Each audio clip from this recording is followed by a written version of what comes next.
একদিন যা ছিল শহর, আজ তা জলের তলায় এক নিস্তব্ধ জনপদ।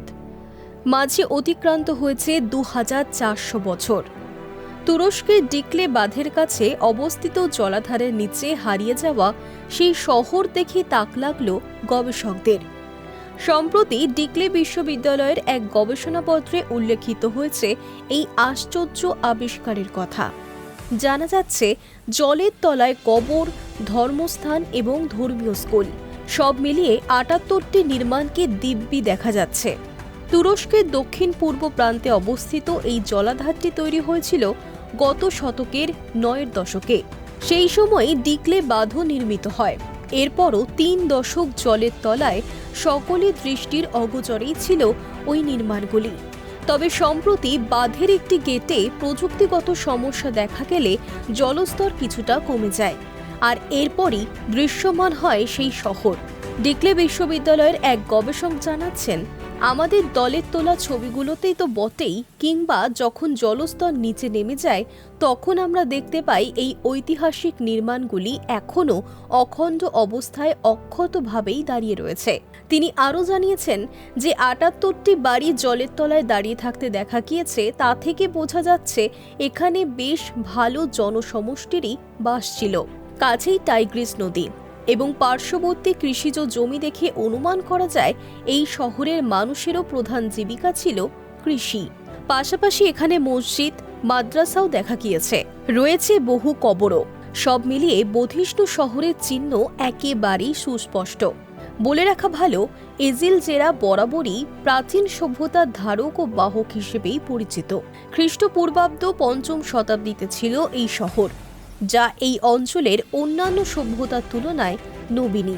এই আবিষ্কার প্রত্নতাত্ত্বিকদের সামনে এক গুরুত্বপূর্ণ চ্যালেঞ্জ তৈরি করেছে। জলের স্তরের ওঠানামা, পলিমাটির স্থানচ্যুতি এবং সম্ভাব্য ক্ষয়ের কারণে যদি ধ্বংসাবশেষগুলি সংরক্ষণ ও নথিবদ্ধ করার জন্য যথাযথ পদক্ষেপ না করা হয়, তবে দ্রুত এগুলি প্রকৃতির কোলে বিলীন হয়ে যেতে পারে। তাই দ্রুতই স্থানটির মানচিত্র তৈরি করে ভবিষ্যতের জন্য তার সংরক্ষণের প্রয়োজনীয়তার উপর জোর দিচ্ছেন গবেষকেরা। সেই সঙ্গে গবেষকদের দাবি, এই আদিম জনপদ নিয়ে আরও গবেষণা প্রয়োজন। তবে সেজন্য জলাধারের জলের স্তরকে আরও কমাতে হবে। পাশাপাশি এখানকার পলিস্তরও বেশি পুরু যাতে না হয় সেটাও নিশ্চিত করার পরামর্শ দিচ্ছেন তারা। আর এভাবেই ওই জনপদটিকে ওখানে আস্ত অবস্থাতেই রেখে দেওয়া সম্ভব। দ্রুত গবেষণার মাধ্যমে সেই শহরটি সম্পর্কে আরও তথ্য জোগাড় করতে চাইছেন গবেষকরা। প্রসঙ্গত, জলের নিচে অবস্থিত এই ধরনের ধ্বংসাবশেষগুলি এমন অঞ্চলের অপরিসীম গুরুত্বকেই বুঝিয়ে দেয়। জলের পরিবর্তন, পলি ও ক্ষয়ের মতো নানা বিষয়ে ঝুঁকি সৃষ্টি হয়। তাই এই ঐতিহ্যকে রক্ষা করার লক্ষ্যে এর নথিবদ্ধকরণ ও সংরক্ষণ প্রচেষ্টা অপরিহার্য হয়ে উঠেছে। গবেষকদের আশা, ইতিহাসের এই অনন্য আবিষ্কারকে ধ্বংস হয়ে যেতে দিলে অধরা থেকে যাবে অতীতের অশ্রুত কাহিনী। এই অঞ্চলে এমন প্রাচীন নিদর্শন আবিষ্কার নতুন কথা নয়। তবু কেন এই আবিষ্কারকে এতটা গুরুত্ব দিচ্ছেন প্রত্নতাত্ত্বিকরা?